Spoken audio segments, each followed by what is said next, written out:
Então, boa tarde a todos. Como parte da programação do 21º ENEX da Universidade Federal da Paraíba, estamos iniciando a E-Tertúlia de número 27 da área de saúde, onde serão apresentados os seguintes projetos: ambientes de simulação para a promoção das 6 metas internacionais de segurança do paciente, despertando o interesse de alunos do curso técnico em enfermagem sobre a instrumentação cirúrgica, educação emocional e promoção da saúde, uma proposta para contribuir com o bem-estar subjetivo das mulheres privadas de liberdade em instituição prisional, 3º ano, e fitoterapia para todos, uma estratégia de ampliação do conhecimento científico e popular sobre as plantas medicinais, ano 2.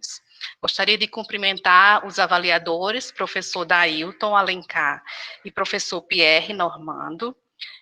Meu nome é Elisângela Afonso, sou assessora de extensão do Centro de Biotecnologia e gostaria de dar as boas-vindas a todos os discentes e demais pessoas que estejam assistindo. Obrigada a todos pela presença no dia de hoje. Vamos iniciar, então, as apresentações. Então, projeto 1, ambientes de simulação para a promoção das 6 metas internacionais de segurança do paciente. Quem vai apresentar é a discente Vanessa Braga. Pode começar. Boa tarde. Boa tarde, Vanessa. Meu nome é Vanessa Braga e o projeto do qual participo tem como título Ambientes de Simulação para a Promoção das 6 Metas Internacionais de Segurança do Paciente. Ele é coordenado pela professora doutora Giovana Carine Pereira Cruz e ele é alinhado com o Objetivo de Desenvolvimento Sustentável na linha Saúde e Bem-Estar. A equipe que compõe o projeto são as colaboradoras Aline Paiva, as professoras Ivanilda Lacerda, Marcela Costa, Simone Helena e Vanessa Medeiros. E as extensionistas sou eu, Vanessa Braga, a bolsista, Gabriela Rodrigues, Emily Karen e Jeane Samara, as voluntárias.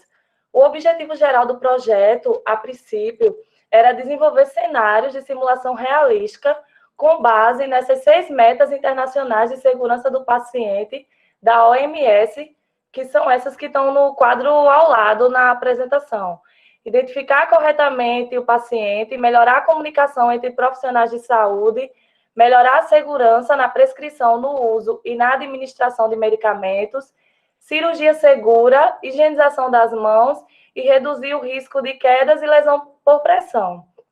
Em virtude do período pandêmico, no qual ainda estamos vivenciando, tivemos que fazer algumas readequações no projeto. A primeira delas foi transformar os cenários de simulação realístico, que a princípio seria num ambiente de laboratório de enfermagem da Escola Técnica de Saúde, da UFPB, em um curso 100% online, na modalidade EAD, com encontros síncronos por videoconferência no Google Meet e assíncronos pela plataforma Moodle da UFPB. Nós também criamos uma página no Instagram, @pacienteseguro. Essa página tem publicações semanais, conforme os nossos encontros do projeto, que também são realizados uma vez por semana. Cada extensionista fica responsável por uma meta internacional de segurança do paciente. A gente apresenta a meta, se aprofunda nos assuntos, tanto do Programa Nacional de Segurança do Paciente, como as metas internacionais, e 2 professores são responsáveis pelo desenvolvimento, a construção e desenvolvimento dos cenários e os roteiros, mas os alunos, os extensionistas, eles participam de forma direta na construção também desses roteiros. As etapas de execução do projeto.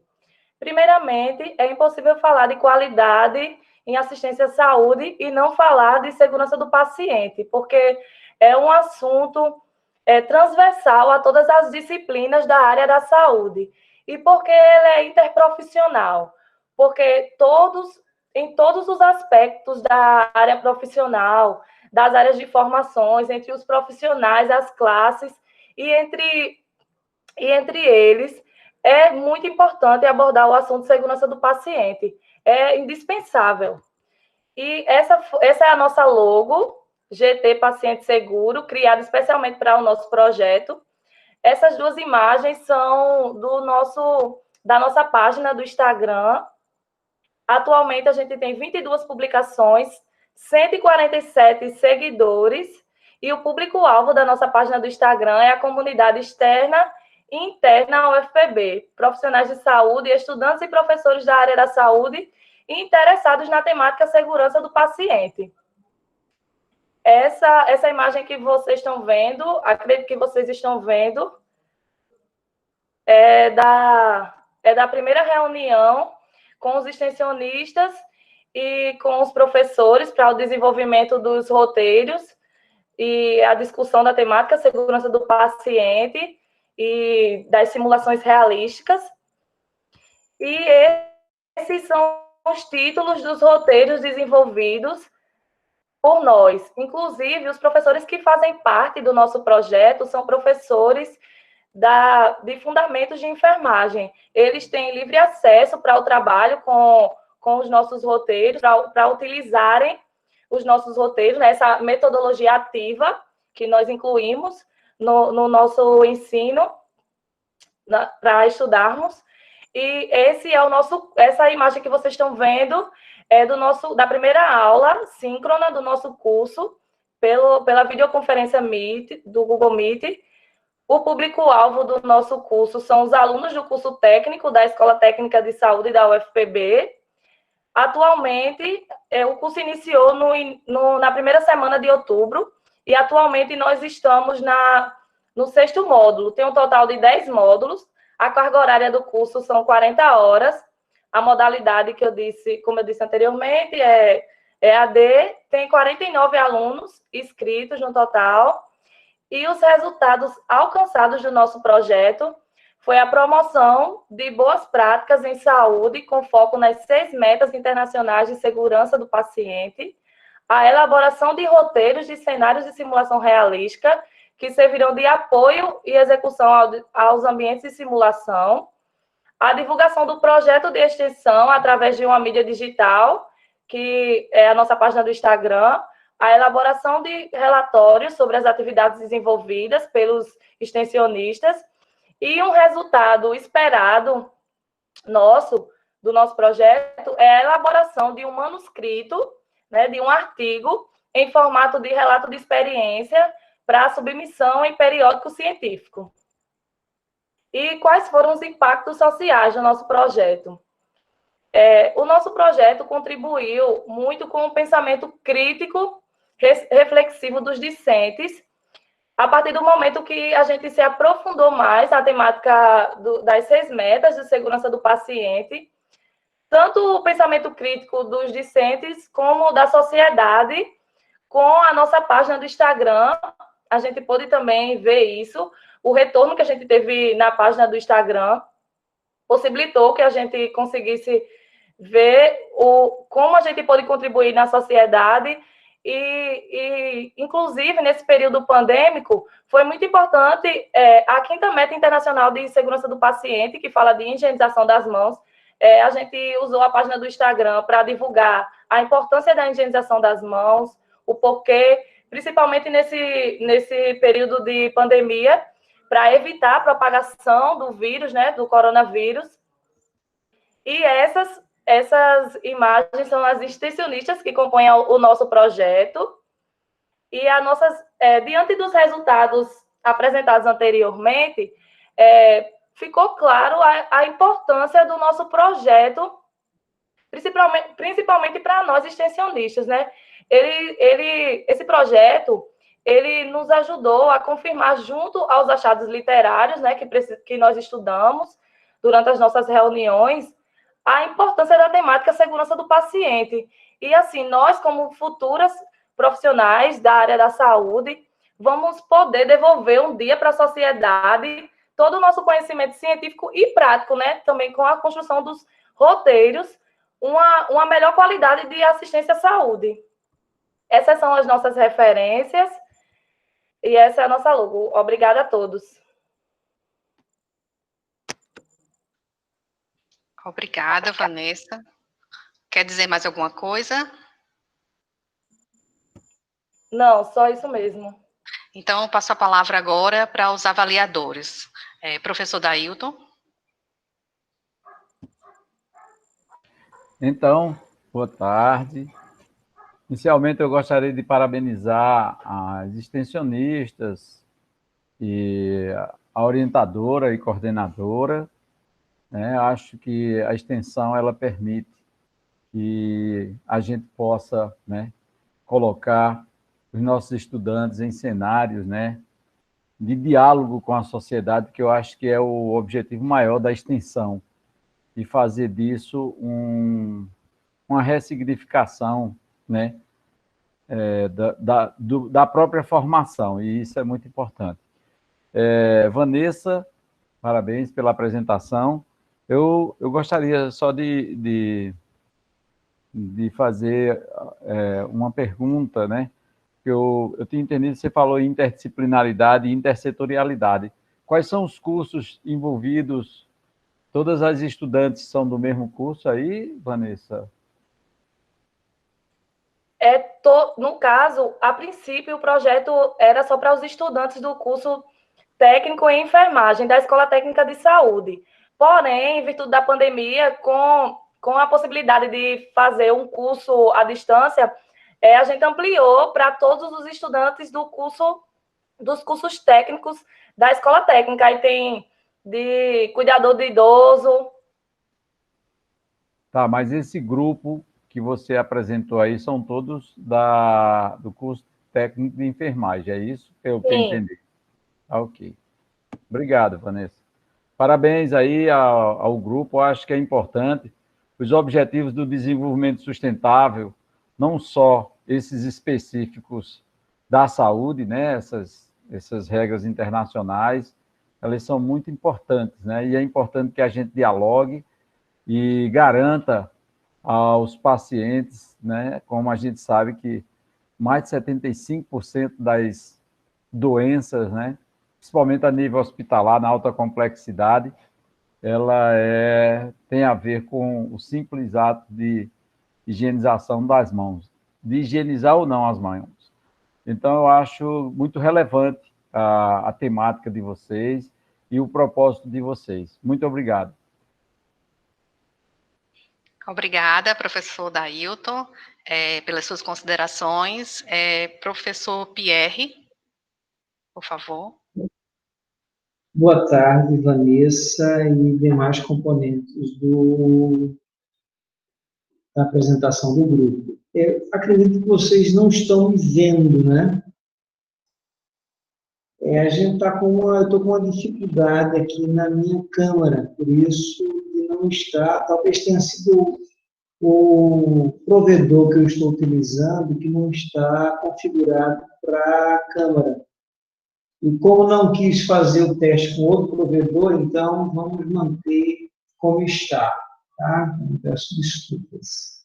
Então, primeiro também, como professor Dailton, gostaria de parabenizar a equipe. Achei muito bacana a logo, as camisas, as publicações, os seguidores. Eu fiquei impressionado com o trabalho que vem sendo desenvolvido lá na Escola Técnica. Eu não conhecia e quero parabenizar toda a equipe. Fiquei entusiasmado com a dedicação, o esforço, né, desse grupo em estar realizando. Eu tenho duas perguntas. Uma é sobre o tempo, quanto tempo esse projeto já existe, e a outra é sobre as evidências. Você disse que a gente sabe do pensamento crítico que vem sendo devolvido. E aí eu gostaria de saber quais as evidências que você tem de que esse trabalho produziu esse pensamento crítico, essa atenção aos 6 princípios.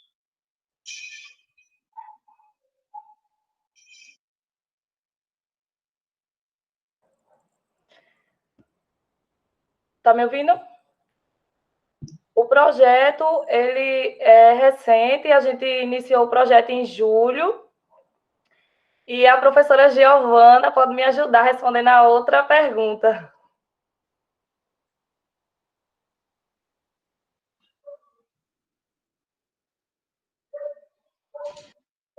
Boa tarde a todos. Eu não sei se eu posso falar aqui, se é aberto. Só um segundo. Professora Elisângela, os coordenadores eles não podem interferir na apresentação dos discentes. Só os discentes eles podem responder as perguntas. Obrigada, João. Desculpa. Só se ela fosse aluna. Eu posso fazer uma observação? E hoje pela manhã, os coordenadores puderam, eu tive presente na apresentação do meu projeto, mas eles puderam fazer as intervenções só no final, quando, né, depois da avaliação, inclusive no tempo. Pelo menos foi essa orientação que teve hoje na sala que eu participei lá. Então, eu acho que a professora Karina e Giovana, ao final, parece que a plenária é aberta para a plenária, e como ela está na plenária, é assim que eu entendi. Pode ser que seja após a avaliação, então. Isso, né? Ok. Aí eles abrem para alguém que queira, algum professor, aluno que esteja presente no espaço, fazer alguma consideração rápida. Eu até fiz em relação ao meu.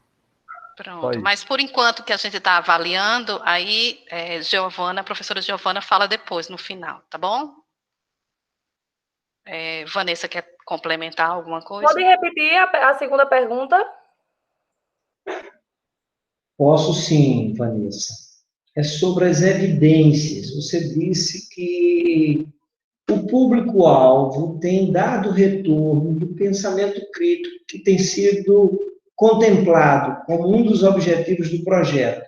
Aí eu estou perguntando, como você avalia essa capacidade crítica que o projeto tem estimulado? Sim, eu entendi. Porque com a criação da página do Instagram, a gente conseguiu fazer publicações tanto no feed quanto nos stories. E através dessas publicações, a gente viu que há dúvidas, há questionamentos, e o público do nosso Instagram é variado. Tanto tem docentes como discentes, como a comunidade externa da UFPB. E as perguntas são respondidas através de nós, extensionistas, mas mediante a colocação da colaboradora. Primeiro a gente passa para a professora, discute e depois responde. E essas perguntas e respostas têm sido frequentes? Não, depende, porque as publicações da gente as publicações geralmente são feitas uma vez por semana, no máximo 2. Então, é nessa frequência que a gente tem esse retorno. Através desse retorno também a gente faz anotações, e essas anotações elas vão entrar no nosso relato de experiência. Tanto essas anotações, quanto também o Instagram consegue quantificar a quantidade de pessoas que veem os stories, que conseguem visualizar o nosso feed. Então, assim, às vezes o alcance é até maior do que as curtidas, a quantidade de curtidas. Perfeito. Respondido, Vanessa. Obrigada. Obrigada aos avaliadores. Parabéns ao grupo, parabéns à equipe do projeto pela resistência de ter continuado a extensão, mesmo nesse ano de pandemia, e parabéns a todos. Vamos agora para o segundo projeto, despertando o interesse de alunos do curso técnico em enfermagem sobre a instrumentação cirúrgica. os apresentadores Maria Eduarda e Camila Esther. Por favor, podem começar. Isso mesmo, boa tarde. Todo mundo está me ouvindo?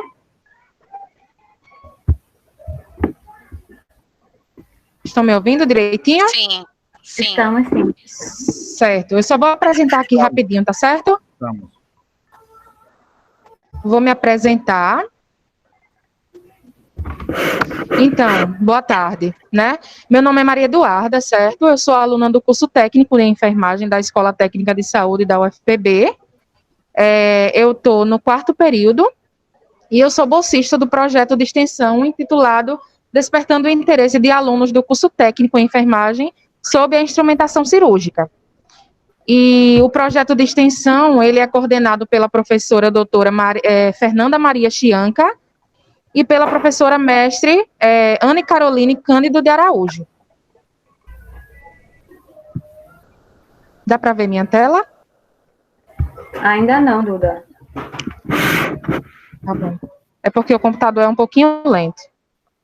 Pronto, agora tá indo. Tá indo, ok. Pode continuar, Camila. Ah, não, peraí, deixa eu... Vou falar... Só para mostrar aqui o slide, para não ficar em branco.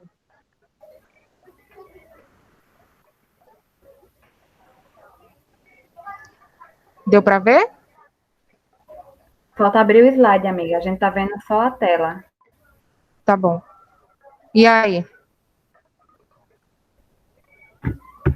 Pronto, agora foi. Pronto. Então, é coordenado por essas duas professoras. E nosso projeto, ele tem como objetivo geral despertar o interesse de nós, estudantes do curso técnico em enfermagem, sobre a instrumentação cirúrgica, né? E tem também alguns objetivos específicos, que é resgatar a experiência na prática da instrumentação cirúrgica, ou seja, resgatar a prática e a instrumentação das aulas que a gente teve em sala de aula, não é isso? E dialogar um pouco sobre a instrumentação cirúrgica no cenário profissional, é um dos objetivos específicos. A gente conversa muito sobre a prática no hospital, sobre trabalho em grupo, a importância, proporcionar também a vivência da instrumentação cirúrgica, e promover a integração entre os alunos e profissionais do centro cirúrgico e na CME. Então, a gente teve muito apoio do HU nessa parte das nossas oficinas, que Camila vai falar um pouquinho. Olá, boa tarde. Vocês conseguem me ouvir direito? Tá dando para ouvir direitinho? Certo. Sim, Camila. Meu nome é Camila e eu sou aluna do curso técnico de enfermagem da Escola Técnica de Saúde da UFPB. Eu estou no 4º período e eu sou voluntária do projeto Despertando o Interesse de Alunos do curso técnico de enfermagem sobre a instrumentação cirúrgica, certo? E em decorrência da pandemia, nós não tivemos a prática da instrumentação no hospital, que como acontece todos os anos. Nesse ano, nessa fase de pandemia, foram oferecidas aos discentes oficinas com temas específicos. Nós tivemos oficinas com temas de saúde mental no centro cirúrgico, eventos adversos no centro cirúrgico, rotinas do CME, principais instrumentais cirúrgicos, e todas essas nossas oficinas foram em parcerias com enfermeiros do HU e com docentes, na verdade, convidados. E a partir das oficinas, nós como voluntária e bolsista, a gente teve que produzir alguns materiais educativos para divulgação no Instagram, né, e no Facebook, com alguns temas como paramentação cirúrgica, cuidados com os instrumentais cirúrgicos, principais fios cirúrgicos, entre outros. Os temas, eles foram divididos entre os discentes e foram orientados pelos professores e colaboradores externos, tá certo? Assim, para mim,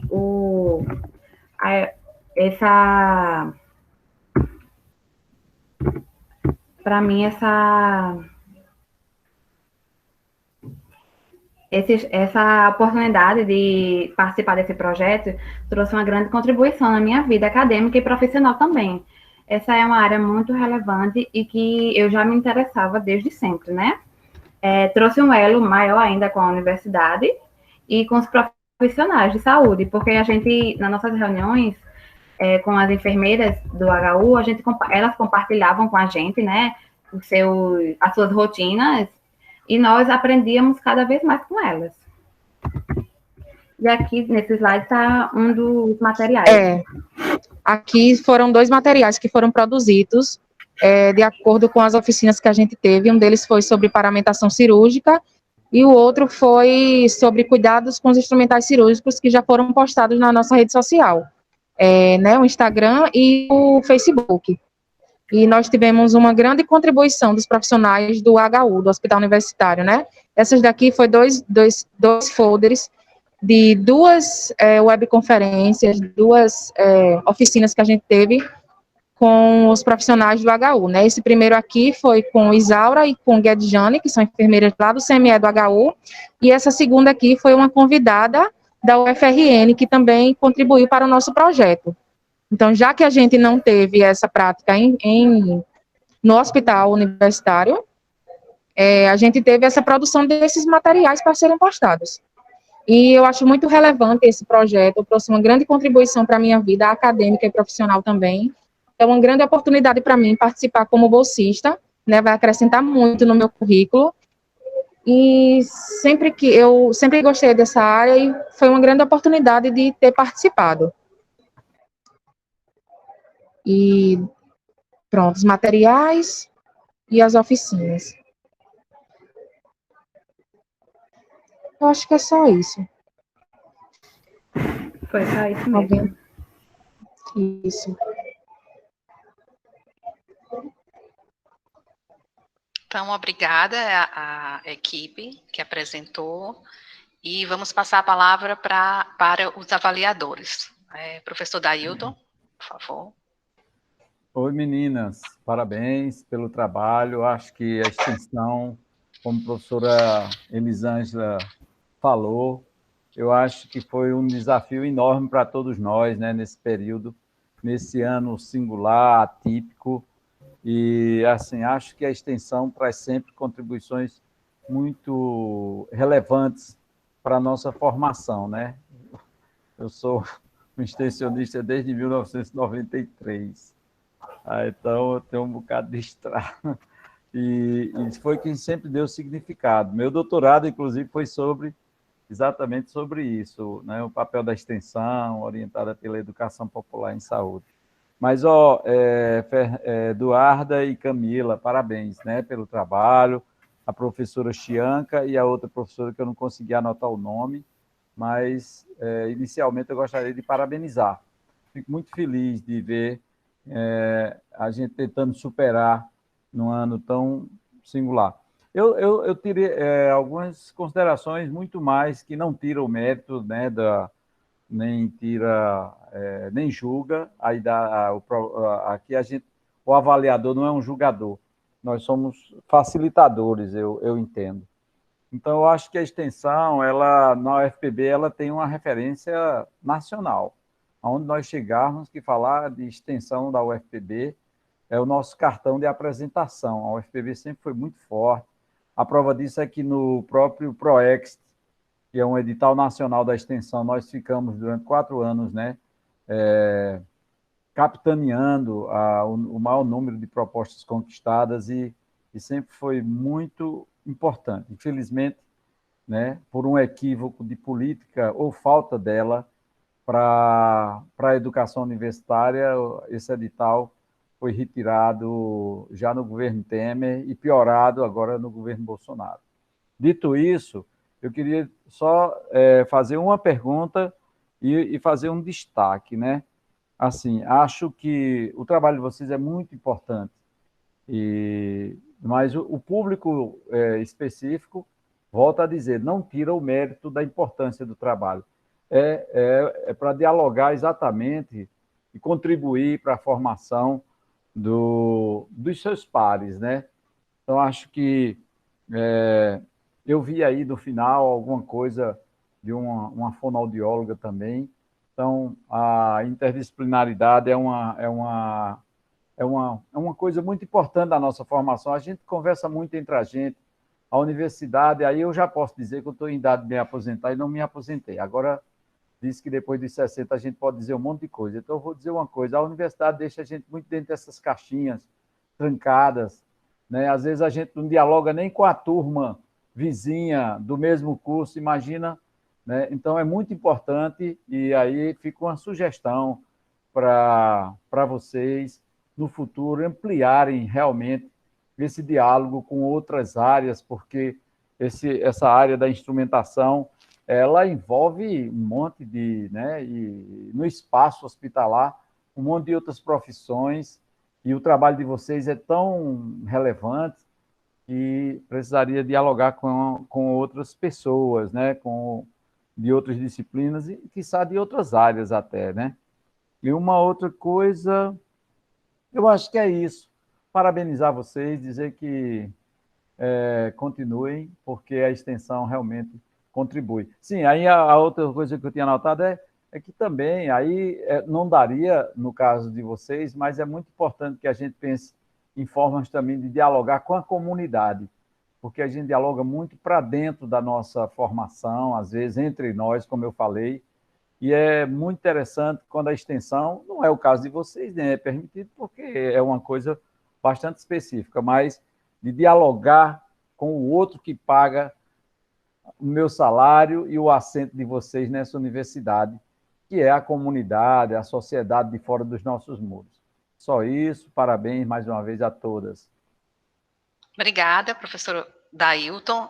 Professor Pierre, por favor. Então, também inicio parabenizando a manutenção do projeto, como instrumentalizar num tempo de pandemia com o não concreto possível, né? Na verdade, não houve a prática porque não foi permitida, né? Não foi possível, ficaram impossibilitadas. Mas, veja, uma coisa é a prática na oficina, outra coisa é despertar o interesse. E parece que esse era o objetivo do projeto, despertar o interesse dos alunos. E aí eu não vi como foi despertado o interesse. Né? Por exemplo, foi oferecido 2 oficinas. Houve procura? Como houve um incentivo para a participação dessas oficinas? Haverá outras até o final do projeto? Qual foi o alcance desse incentivo que vocês conquistaram? Essas são as minhas perguntas. Então, não houve apenas essas 2 oficinas. Esse daí foi só 2 exemplos que eu coloquei, sabe? Mas teve diversas oficinas com o tema de eventos adversos, teve esse pessoal também da CME do HU, e não teve apenas essas 2, sabe? Aí a gente se reunia pelo Google Meet, a gente lia artigos, e é isso. Quer falar mais alguma coisa, Camila? Assim, além das oficinas, a gente também tinha dinâmicas. Na realidade, a maioria dos alunos que participavam do projeto, eles já sentiam desde o curso um interesse, sabe, na instrumentação. Daí, com a extensão, esse interesse ele foi se aprimordiando e, consequentemente, aumentando. E, assim, com as aulas, as dinâmicas, como a gente não pode realmente estar indo para o hospital, a gente teve muitas reuniões com as professoras, elas fizeram o máximo para passar para a gente, nesse momento atípico, né, o que elas sabem. E como a gente não teve, assim, como ir para o hospital realmente, a gente foi fazendo, assim, a gente fazia dinâmicas, a gente fez palestras com pessoas que já estavam lá no hospital e que puderam passar conhecimento para a gente. A maioria, na verdade, acho que todos os alunos, eles já sentiam o interesse desde o curso. O projeto foi mais para aumentar esse desde a disciplina, né? desde a disciplina de enfermagem cirúrgica. Um dos pré-requisitos para participar do nosso projeto é você ter passado pela disciplina de instrumentação cirúrgica. Então, aí o interesse já vem daí.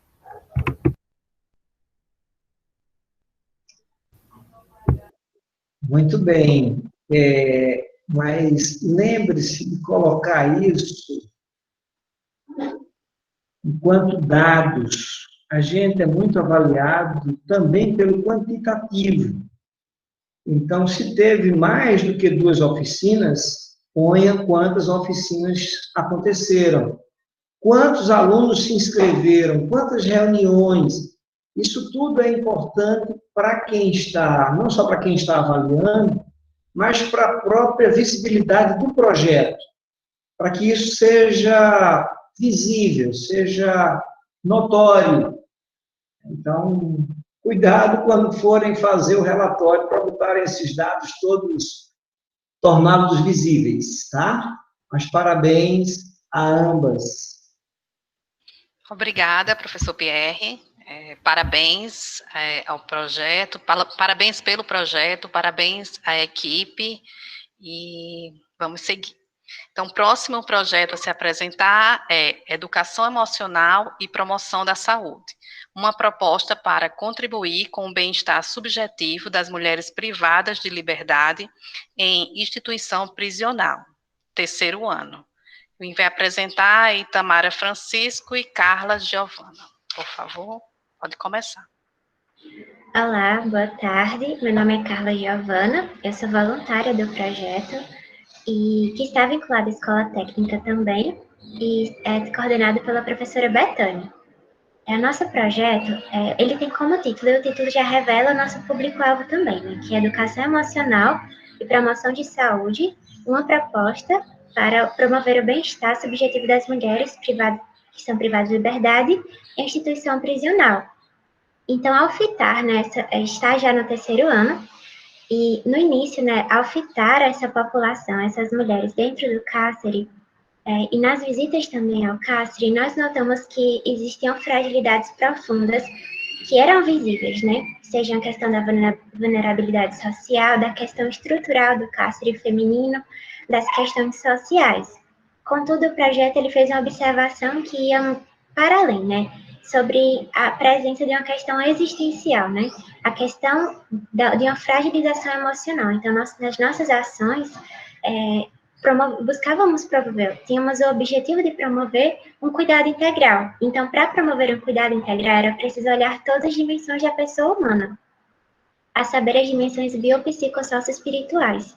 E aí, com as nossas ações, vimos as demandas, né, das mulheres, uma demanda profunda relacionada à saúde mental e a questão relacionada dentro do cárcere. Então, nos nossos 2 anos de projeto, nossas atuações estavam baseadas, né, em escutar as suas histórias de vida, apontar caminhos de ressignificação, fazer momentos de valorização de suas histórias, mas também promovendo um olhar para além de suas histórias com novos horizontes, a questão do cine saúde, então, filmes que falavam sobre a questão da promoção do sentido de vida, e tudo isso baseado em teorias, né, por exemplo, como a logoterapia, que é uma teoria criada por Viktor Frankl que fala sobre o sentido de vida. E então, né, nesse projeto, o nosso projeto ele trata sobre uma ressignificação para as mulheres, né, com enfoque na saúde mental, e esse ano nós precisamos também nos reinventar e fazer também essa questão da ressignificação do nosso próprio projeto, passando para o formato virtual. Então, nesse processo, nós nos reunimos, né, de forma online e pensamos no primeiro momento como alcançaríamos essas mulheres, né, porque nós não poderíamos abandoná-las nesse momento difícil, seria algo assim muito ruim, né, e até porque as próprias visitas também dos familiares cessaram, então elas estavam agora sem poder sair das suas próprias celas, alguns que tinham acesso a sair, a não participar mais dos projetos que participavam, e aí então sabemos que a demanda aumenta, né, nós temos nosso contato com o cárcere e com a equipe de lá, né, e a psicóloga falava que estava com a demanda muito profunda. Então, Itamara agora vai falar um pouco sobre as ações que nós realizamos, entre elas também, a princípio, só para desenvolver um pouco, o podcast, que foi a forma que nós encontramos de alcançá-las. Oi, pessoal, boa tarde. Eu me chamo Itamara, sou aluna bolsista do projeto e vou falar um pouco sobre as readequações que a gente teve nesse processo em meio à pandemia, né? E começar justamente pelo podcast, que é a principal forma que a gente usou para se comunicar com as mulheres que estão no cárcere, para entender um pouco melhor. Inclusive, tem Raika, que eu quero citar o nome dela, que nos ajuda bastante nessa interação com elas. Tivemos algumas reuniões online, mas eu também não pude. Eu não sei que Isvada está atrapalhando um pouco, mas me atrapalhou aí. Nossas reuniões vêm sendo online, através do Google Meet. Fizemos a construção das cartilhas para com elas e para nós também internamente. Divulgamos as nossas ações e reuniões através do Instagram, que a gente também fez uma readequação, que a gente não era tão adepto às redes sociais. E também algumas partilhas de leituras, que fazíamos não só com as nossas bolsistas e alunas voluntárias, mas também com as mulheres que estão presentes no cárcere. São como temas de educação emocional, saúde física das detentas, vamos supor, o Setembro Amarelo, o Outubro Rosa. Também demonstramos e mostramos para os demais, não só de lá do cárcere, né? Algumas redações que já fizemos, que no caso foi a implementação da horta, algumas palestras que levamos para lá, inclusive fizemos gravações de alguns vídeos para levar para elas lá dentro, como a gente não está podendo adentrar, né? Como Carla já enfatizou, eu também enfatizei anteriormente, temas relacionados à saúde emocional das mulheres no cárcere. Então, acho que é só isso, né? Desenvolvendo só um pouquinho, né, sobre, e dando destaque ao podcast, como a Tamara falou, foi a principal forma de contato. E aí é interessante, né? Porque a gente precisou se reinventar e pensar formas de alcançá-las. E o podcast, né? Nós preparávamos o material, fazíamos o roteiro, escolhíamos a temática. Por exemplo, nós tivemos a temática sobre o boletim se chama Cuide-se. Então, a gente teve temática sobre a questão de orientações sobre o tempo da Covid, mas também sobre a questão de cuidado de si, prevenção, o olhar do cuidado da saúde da mulher também. E vale ressaltar que nesse processo, né, era colocada uma caixinha de som no meio do pavilhão, e o impacto do projeto esse ano, ele, por mais que ele tenha tido essa trajetória mais singular, antes nosso público era cerca de 20 a 30 mulheres, porque a gente elas sempre eram levadas a um auditório, né, para termos nossos encontros. E agora, com o pavilhão, né, com esses podcasts, ele alcança cerca de 200 mulheres, ou seja, teve impacto e alcançou a todas dessa vez, que era uma coisa que nós desejávamos. E nesses podcasts, nós podemos utilizar as tecnologias leves de cuidado em saúde, que eram fundamentais. Por quê? Nada substitui a presença, né? E principalmente quando se trata de saúde emocional, a questão das tecnologias leves, do acolhimento, da escuta qualificada, do estabelecimento de vínculo, elas não poderiam ser presenciais, mas não deixaram de estar presentes, porque na fala, na forma de falar com elas, né, no podcast, também nós colocávamos mensagens de motivação, de incentivo, de esperança, de promoção de sentido, e além do mais, colocávamos músicas que eram significativas para elas. Então, foi muito interessante esse ano no projeto, porque nos possibilitou nos reinventar, né? Quando a gente pensa que não é possível realizar algo, quando nós queremos, de fato, alcançar aquele público, né? E os relatos delas, a Itamara falou da Raika, que é a psicóloga, e aí os relatos das mulheres era que estava, de fato, tendo uma promoção de bem-estar.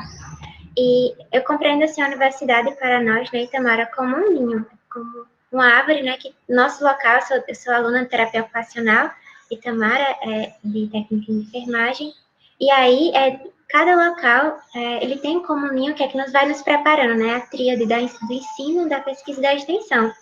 E a UFPB nos prepara, né, no nosso ninho, para depois a gente alçar voos para outros locais, né, em alcançar populações que a gente nunca pensaria em alcançar, né, entrar dentro do cárcere feminino antes da pandemia, agora alcançar dessa forma virtual. E depois a gente sempre precisa voltar para nos aprender mais, né? Relacionado à questão da literatura que Tamara falou, que fizemos. Então, teve esse impacto, né? Tanto para as mulheres, porque O projeto ele esteve já há 2 anos, esse é o terceiro, então no tempo da pandemia nós não as desamparamos, continuamos lá nessa questão da assistência ao cuidado. A nós, na nossa formação acadêmica, profissional, cidadã e pessoal, teve um crescimento riquíssimo, né? E teve um grande impacto, reverberou, né, nessas ações que nós fizemos, né? Quanto é importante. Quer falar alguma coisa, Tamara? Minha filha, você deu um show já. Só acrescentar que é muito importante essa nossa interação com elas, principalmente nesse período difícil. Anteriormente, quando a gente podia entrar lá no presídio, a gente sentia um carinho, um afeto muito grande por elas ficavam perguntando quando voltaríamos, e agora, com esse processo de distanciamento social, da dificuldade que a gente está tendo, a gente tenta sempre manter um elo. A gente tenta manter um elo para que a gente não se desligue delas, e já é um avanço muito grande a gente estar conseguindo falar com todas elas, porque quando é presencialmente, elas só vão quando querem, elas chegam com um pensamento totalmente diferente, e a gente consegue dialogar de uma forma boa, legal. Só isso. Obrigada a apresentação do projeto. Então, vamos passar a palavra para o professor Dailton. Pois não, meninas, parabéns, viu? Eu acho que a extensão, existe muitas formas de extensão. A gente tem discutido isso nacionalmente, cada vez mais.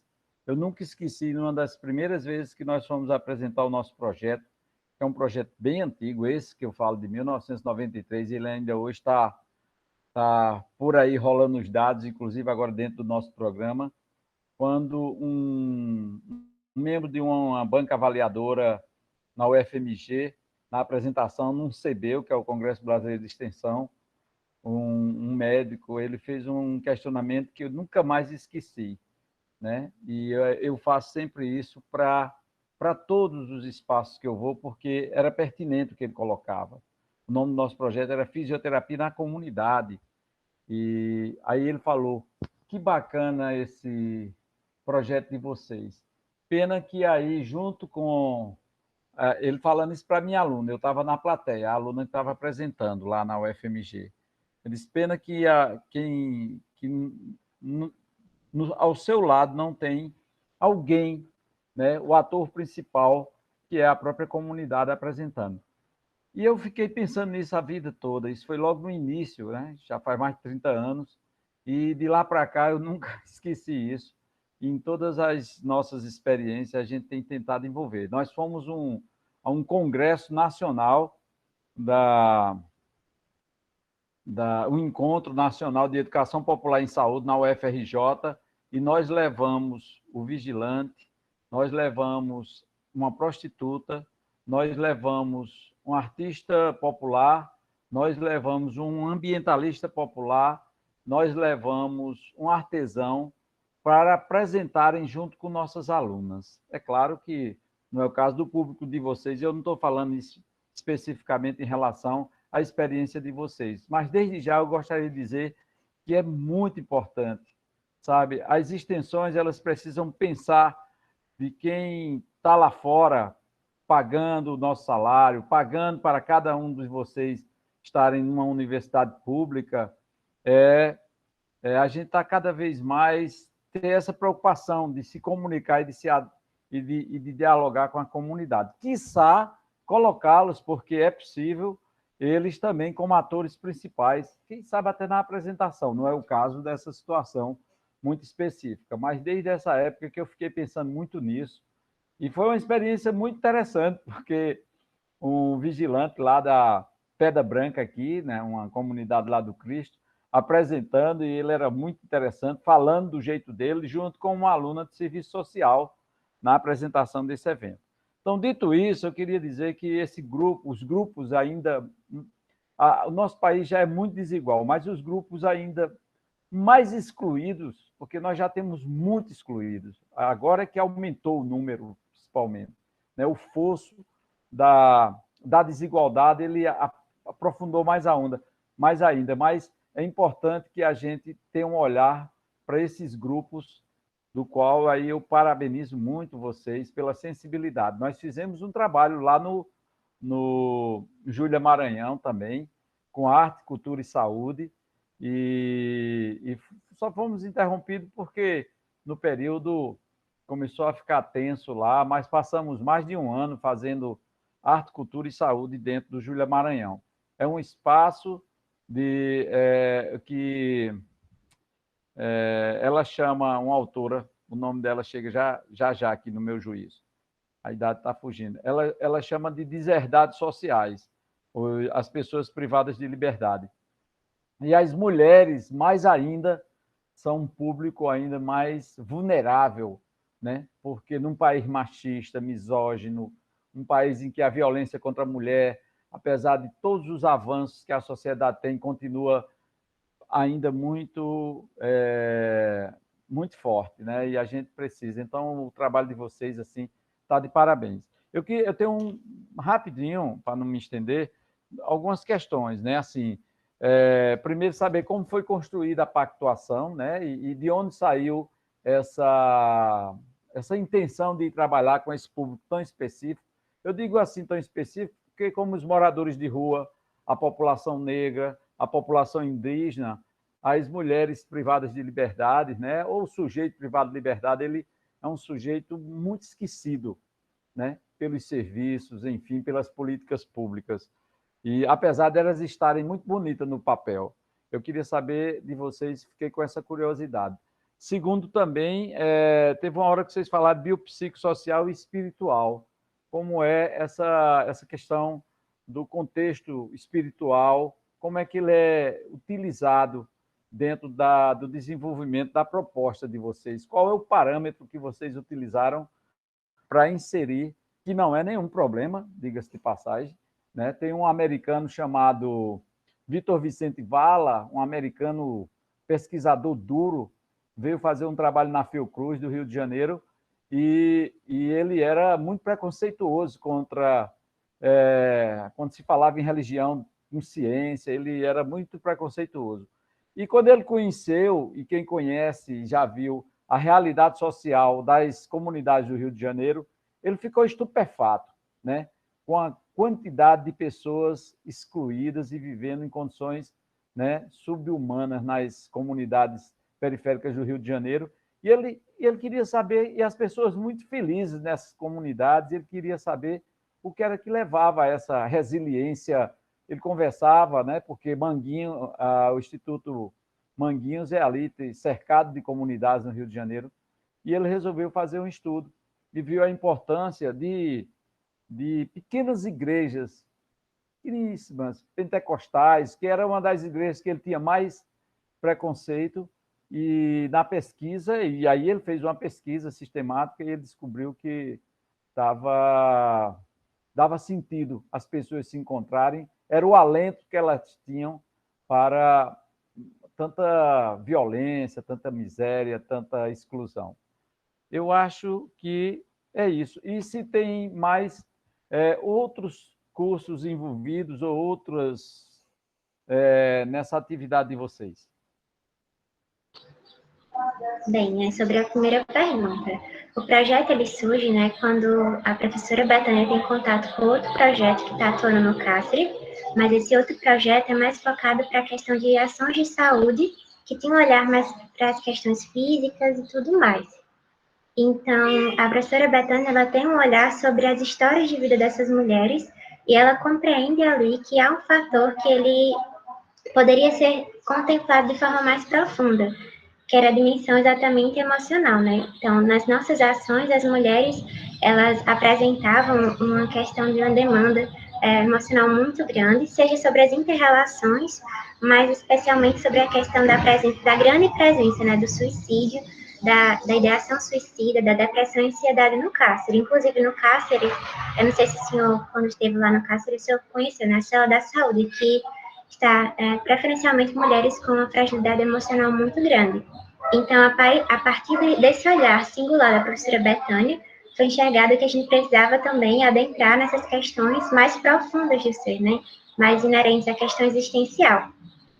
E aí, a gente começou no primeiro ano há 2 anos atrás, no caso, com ações de arte e expressão, para primeiro compreender, né, o que estava, olhá-las, né, tanto a arte e expressão, que é por meio da arte, né, elas expressarem seus sentimentos, e também por meio das histórias de vida. Então, no ano seguinte, nós já tivemos rodas de conversa, né, a questão de levar filmes que tratavam sobre o sentido de vida, e assim foi quando eu percebi que eu não poderia faltar, ou, na verdade, o projeto ele precisaria estar muitas mais vezes dentro do cárcere, contudo tem umas questões de segurança que a gente não pode estar tanto como gostaria, né, que as mulheres começaram a contar suas histórias de vida.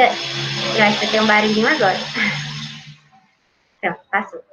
Elas começaram a contar suas histórias de vida, e aí elas falavam, nossa, a história desse rapaz é igual a minha, porque o rapaz de filme tinha um problema muito sério, ele pensou em desistir de viver, mas depois ele desistiu disso, e aí ele foi um exemplo de esperança. E elas falaram, né, desistir da minha ideação suicida hoje por conta desse filme, da presença de vocês, que me sinto muito amada.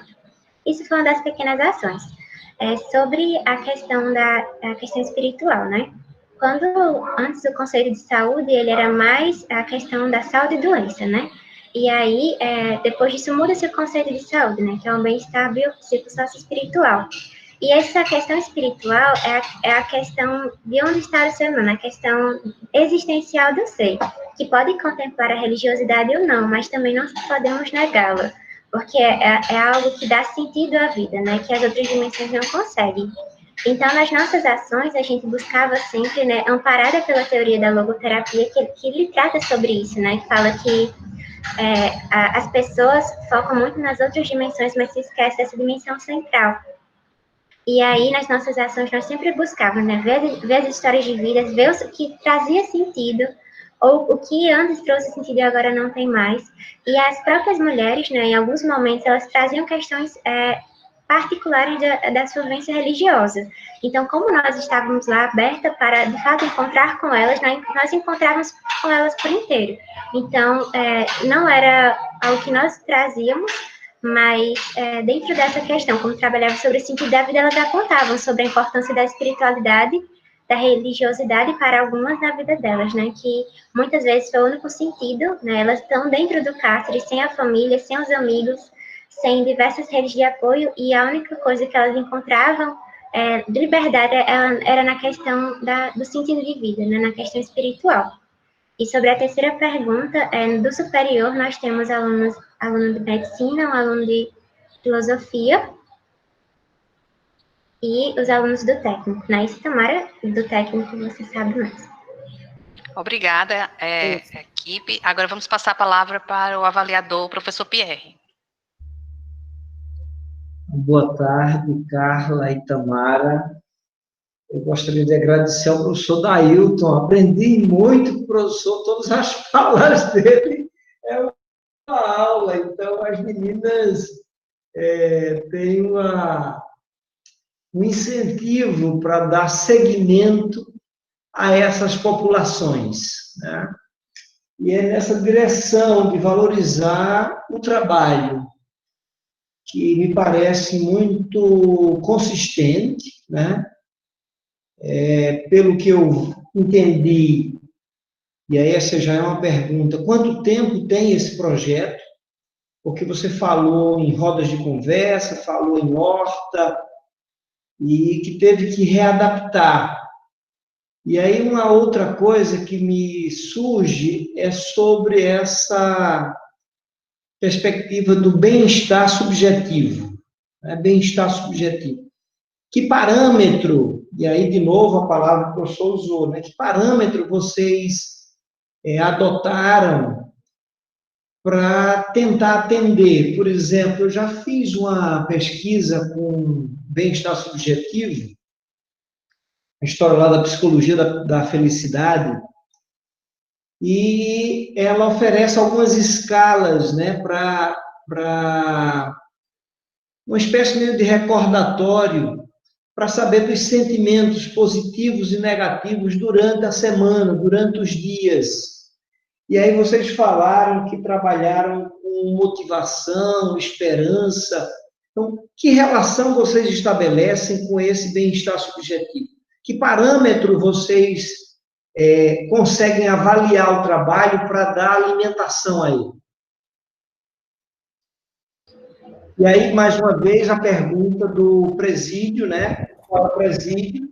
Se é esse Júlia Maranhão, que o professor destacou, e se é esse presídio que vocês trabalham, e por que, se for só ele, né? E quantas presidiárias vocês não tiveram contato?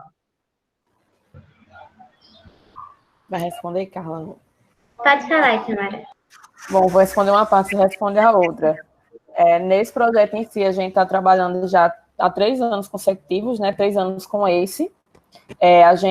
Acho que esse ano a gente teve um alcance muito maior das detentas, sim, no Júlia Maranhão. A gente sabe como é muito difícil a gente adentrar nesses locais, não só pelo difícil acesso, mas por inúmeros fatores, né? Eu acho que nesse ano a gente conseguiu ter acesso a mais de 100, né, Carla? Porque como foi estendido na questão do podcast, foi bem mais fácil de ter acesso a elas, mas geralmente, quando a gente está tendo acesso aos pavilhões, a gente chega a umas 30, 40 por visitações, né? É mais ou menos isso. E eu também quero que Carla fale das formas que a gente faz essa conversa com elas, como a gente, na perspectiva emocional, como o professor falou, que a gente aborda elas não só com as palestras, a gente tenta ver esse lado mais emocional delas, tenta conversar com elas, a gente faz algumas dinâmicas para saber como ela está naquele momento, algumas conversas para saber o que ocorreu, o que aconteceu na vida dela, o que ocasionou para que ela estivesse ali naquele momento, o que é que ela pensa para fora de dentro daquelas paredes. Enfim, o tempo do projeto acabou. Carla, se for complementar, enfim, se encerrou. Obrigada, gente. Eu gostaria de agradecer às alunas, parabéns pelo belíssimo trabalho, belíssimo projeto, pela vontade, dedicação e motivação, mas a gente tem que continuar os próximos projetos. Então, o último projeto da tarde, Fitoterapia para Todos, uma estratégia de ampliação do conhecimento científico e popular sobre as plantas medicinais, ano 2. Quem vai apresentar é Luiz Eduardo da Silva, Paulo Gabriel e Letícia. Podem começar. Então, boa tarde a todos. Meu nome é Luiz Eduardo Oliveira, eu sou graduando do 9º período do curso de farmácia e bolsista do Programa de Educação Tutorial, PET Farmácia, sob tutoria da professora doutora Leônia Maria Batista.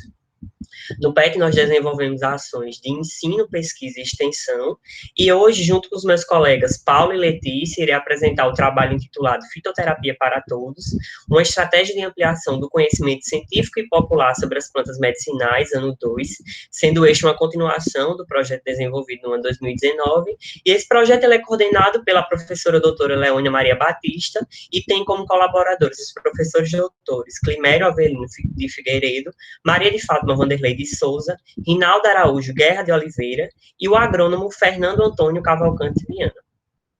Então, esse projeto, ele foi criado com o intuito de disseminar o conhecimento sobre o uso das plantas medicinais no cuidado da saúde, junto com a população em geral, que são os usuários dessas unidades básicas de saúde, e os profissionais, a fim de dar continuidade ao projeto desenvolvido no ano 2019, nas unidades integradas de saúde do município de João Pessoa, e ele consistia basicamente em 2 ações, que eram as oficinas de sensibilização sobre as plantas medicinais e as oficinas de preparação de remédios caseiros.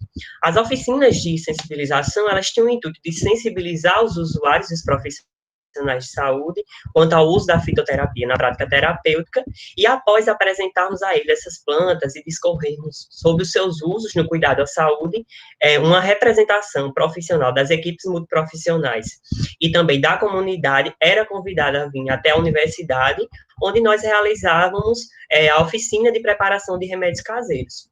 E com isso, esses profissionais e usuários, eles passavam a representar e disseminar esse conteúdo para a sua comunidade e para as comunidades de saúde. Então, no ano 2019, nós atendemos os distritos sanitários 1, 3 e 5, e a ideia para esse ano era atender o distrito 2 e o distrito 4. Entretanto, né, devido ao cenário da pandemia de Covid-19, esse trabalho em loco ele foi impossibilitado. Então, para cumprir esses objetivos, foi preciso reformular essas ações que eram desenvolvidas no projeto e foi pensado, então, no desenvolvimento de materiais informativos sobre as plantas medicinais que faziam parte já dessas oficinas de reconhecimento e outras plantas previstas no projeto, para dessa forma a gente continuar levando informações tanto para as comunidades quanto para as unidades de saúde. Nesse sentido, no ano 2020, nós realizamos 3 materiais informativos. O primeiro é a atividade Conversando sobre as plantas medicinais. O segundo, a cartilha Plantas Medicinais utilizadas na promoção do autocuidado em saúde, que é destinada aos usuários.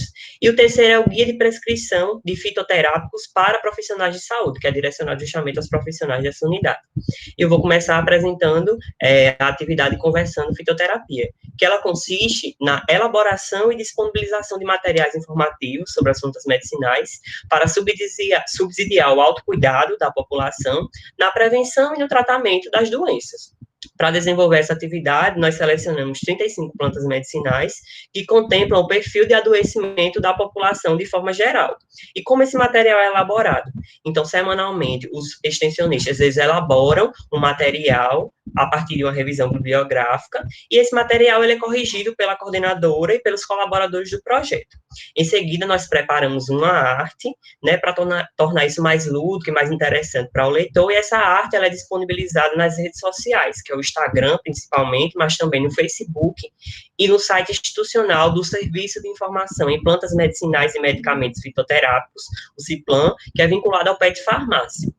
E quais as informações que vão constar nesse material? Aqui a gente escolheu o exemplo de uma planta, de uma das plantas já publicadas, que é a Púnica granata, conhecida popularmente como romã, e eu vou mostrar a vocês quais são as informações contidas. Então, inicialmente, a gente tem uma introdução, uma contextualização sobre a planta, de forma geral, e a gente sempre coloca essa pergunta: você já fez o uso dessa planta? Que é justamente para atrair a pessoa. A origem da planta, onde a gente fala o nome científico, os nomes populares, a família botânica e também de onde essa planta surgiu. Posteriormente, a história e simbolismo, que é uma parte mais lúdica, para atrair a atenção ainda mais do pessoal. Em seguida, as características botânicas dessa planta, e aqui também, se houver alguma planta que seja semelhante, ter uma semelhança botânica muito grande, a gente faz a diferenciação justamente para ter esse uso correto. Quais são as indicações de uso dessa planta e quais são os constituintes químicos que são responsáveis por sua atividade medicinal. Então, a gente sempre diz, não, tal flavonoide é responsável por essa atividade anti-inflamatória, e por aí vai. A forma de preparação desse chá é um infuso, é um decocto, quantos gramas eu utilizo? E a forma de utilizar, é com açúcar, é sem açúcar, é quente ou frio? Então, traz todas essas informações e alertas também relacionados à contraindicação a alguns grupos, ou então outras informações que sejam relevantes no uso dessa planta. E também nós trazemos o tópico de interações medicamentosas. Isso quando ocorrem essas interações, a gente traz também. E as referências. Então, dessa forma, já foram realizadas até o momento 33 publicações nas redes sociais, e essas publicações, elas contam no Instagram com mais de 20 mil visualizações. Aqui eu trago o perfil Ciplan FPB, que atualmente está chegando aos 1.000 seguidores quase, né? Essa semana a gente espera chegar com o lançamento da postagem, que vai ser quarta-feira. E nesse perfil nós temos todas as plantas já publicadas, convido vocês a conhecerem. Dessa forma, esse projeto, ele possibilitou a disseminação do conhecimento das plantas medicinais, seu uso seguro e eficaz, que era justamente a proposta do projeto, e ao utilizar esse ambiente virtual, foi possível obter um público diversificado, então fortalecemos a prática da fitoterapia.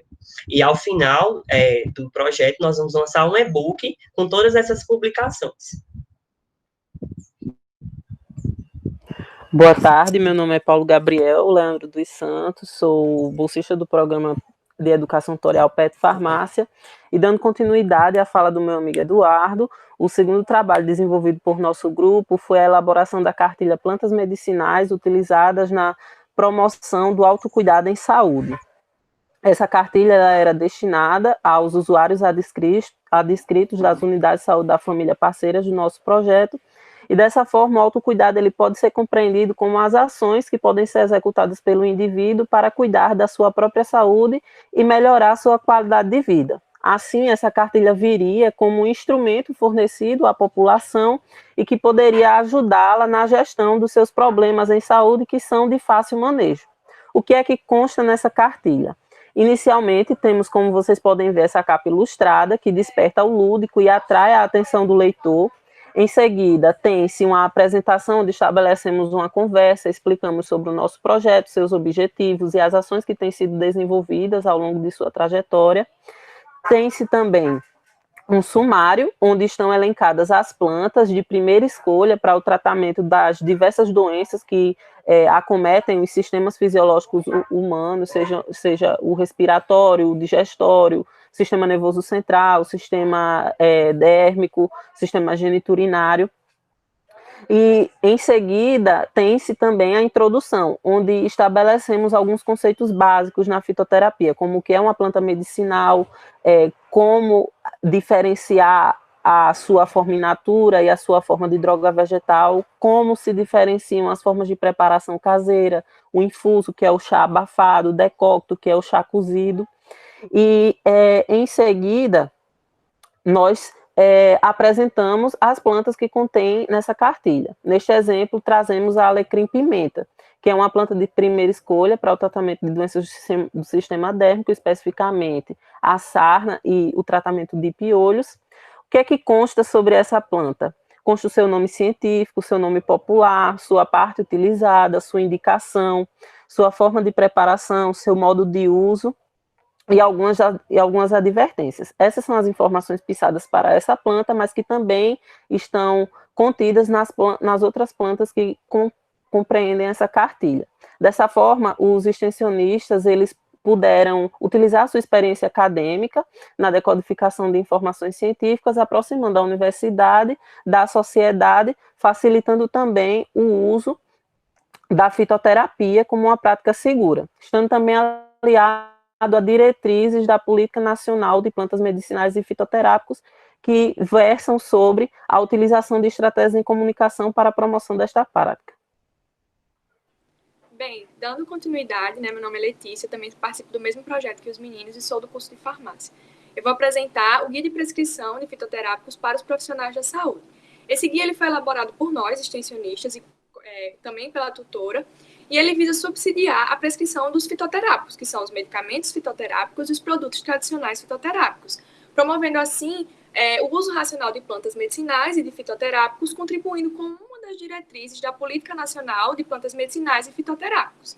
O nosso guia é constituído por uma parte conceitual, onde a gente tem o que a pessoa vai entender por fitoterapia, o que é uma planta medicinal, o que é uma droga vegetal, o que é um derivado vegetal, o que é o fitofármaco e propriamente o medicamento fitoterápico e o produto tradicional fitoterápico, bem como as diferenças entre esses produtos, além de ressaltar quais os profissionais que podem exercer a prescrição dos fitoterápicos.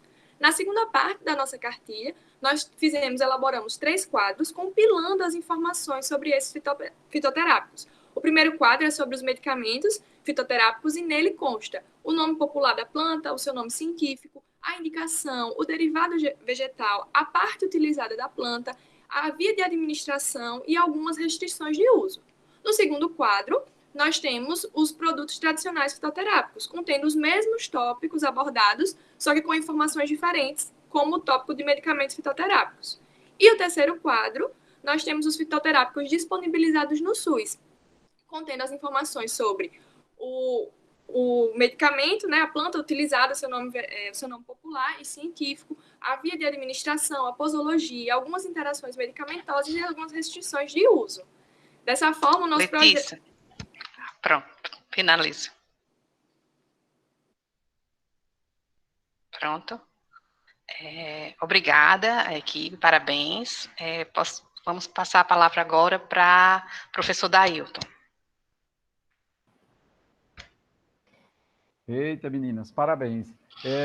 Eu quero iniciar dizendo que, em relação ao grupo anterior, eu tinha esquecido de saudar a professora Betânia, que tive a honra e o prazer de participar com ela de uma banca e acho que tive a oportunidade de conhecê-la pessoalmente, e a sensibilidade dela com relação ao grupo e ao foco do projeto dela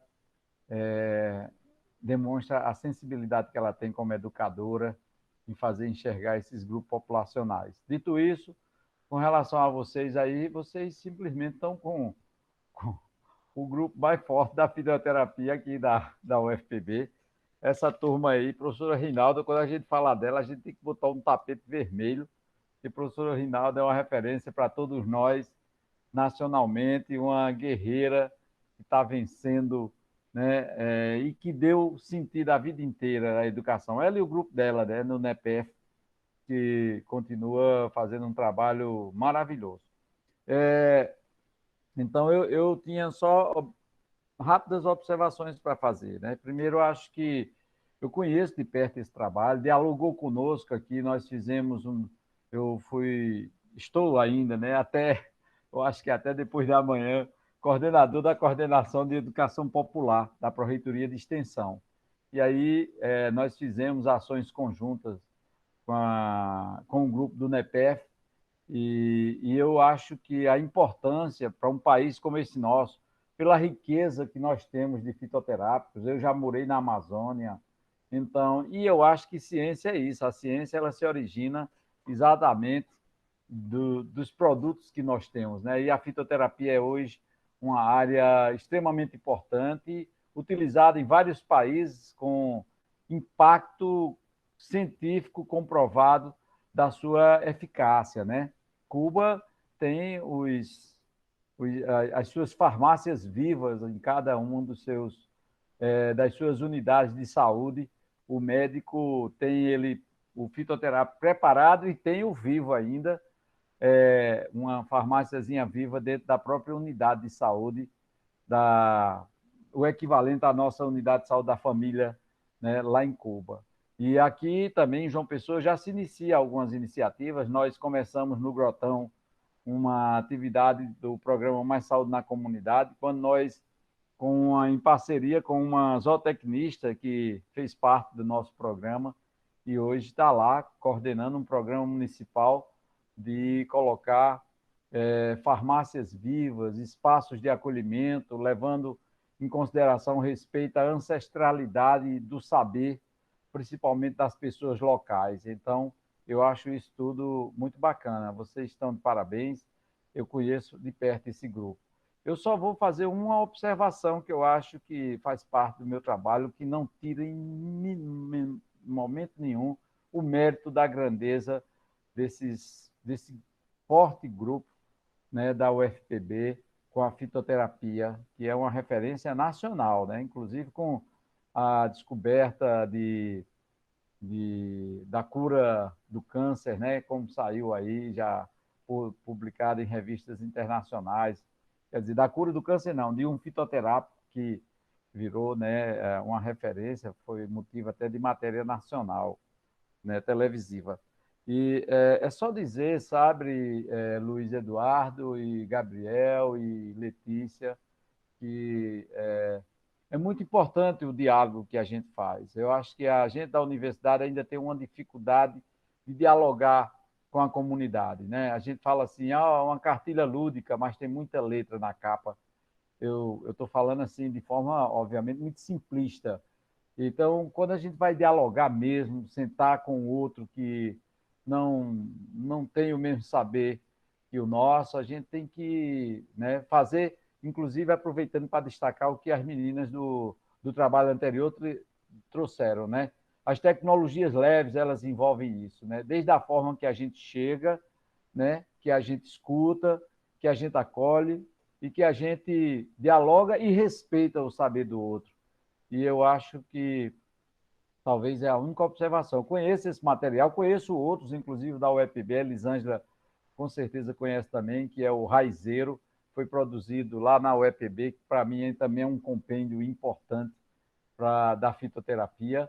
E eu acho que é para dizer isso. Acho que a gente tem hoje uma estratégia, uma política pública no SUS que pode de verdade ser utilizada para dar potência a esse diálogo com essa riqueza enorme que vocês trazem do PET, dos grupos de pesquisa de fitoterápicos e tudo mais, que é dialogar com a comunidade, sentar em roda e fazer um círculo e ouvir e beber na sabedoria dessas pessoas, que são elas que dão o sentido e esse saber que vocês hoje estão trazendo.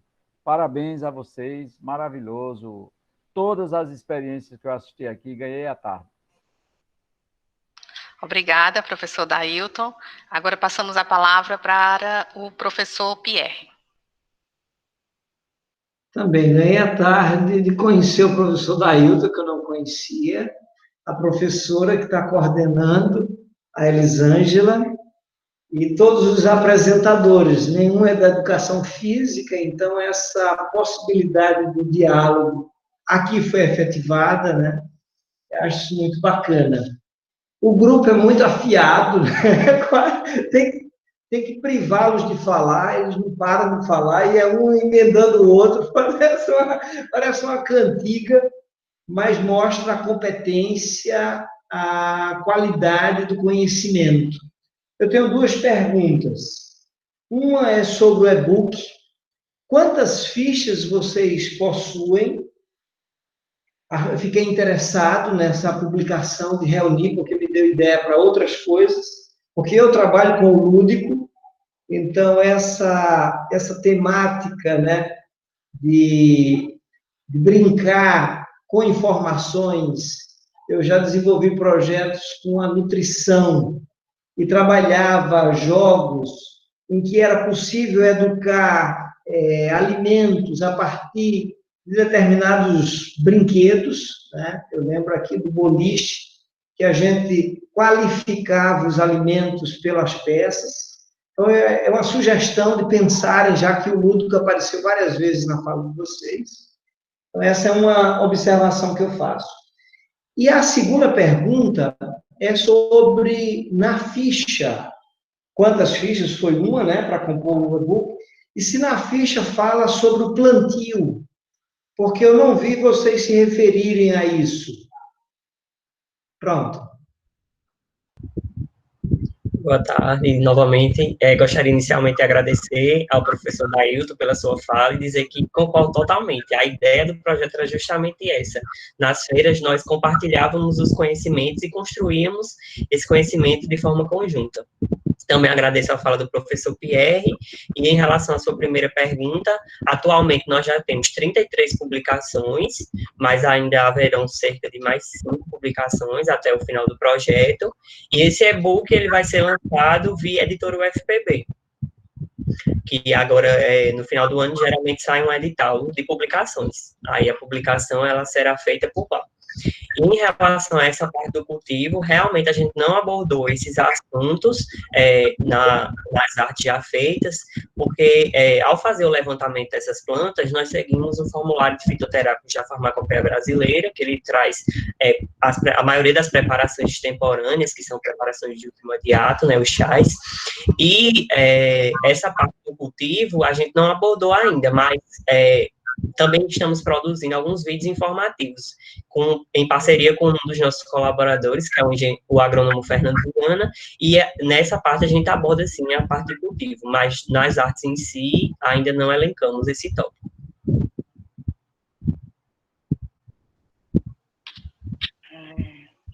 Obrigada, então, ao professor Pierre, professor Dailton, a equipe do projeto. Parabéns novamente pelo projeto, parabéns a todos. Antes de finalizarmos, eu gostaria que todos abrissem as câmeras para a gente tirar uma foto, por favor.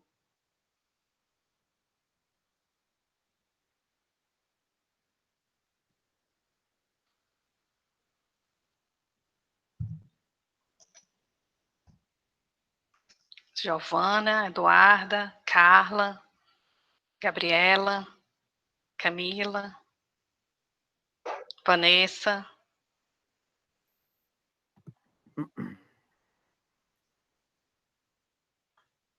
Camila, Vanessa, vamos abrir? Acho que... João, você aí que é o mestre da fotografia. Ah, professora, se fosse, Ave Maria. Então, vamos lá, pessoal, todo mundo X. Pronto, deixa eu só ver se prestou. E aí, pronto, deixa eu salvar. Qualquer coisa a gente tira outra. Aqui tem que ser assim. Quem sabe faz ao vivo, gente. Pronto, ficou ótimo, pessoal. Pronto. Alguém não saiu, mas quer sair? Tudo bem?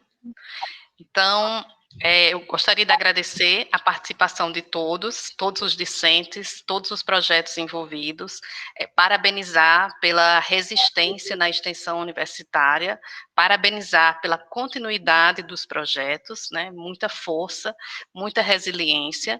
Gostaria de agradecer aos 2 professores avaliadores, professor Dailton e professor Pierre. Gostaria de agradecer o assistente de sala, João. E a gente só queria agradecer, em nome da Pró-Reitoria de Extensão, a PROEX, e a gente dá por finalizada a Etertúlia 27 da área de saúde do ENEX 2020. Obrigada a todos mais uma vez.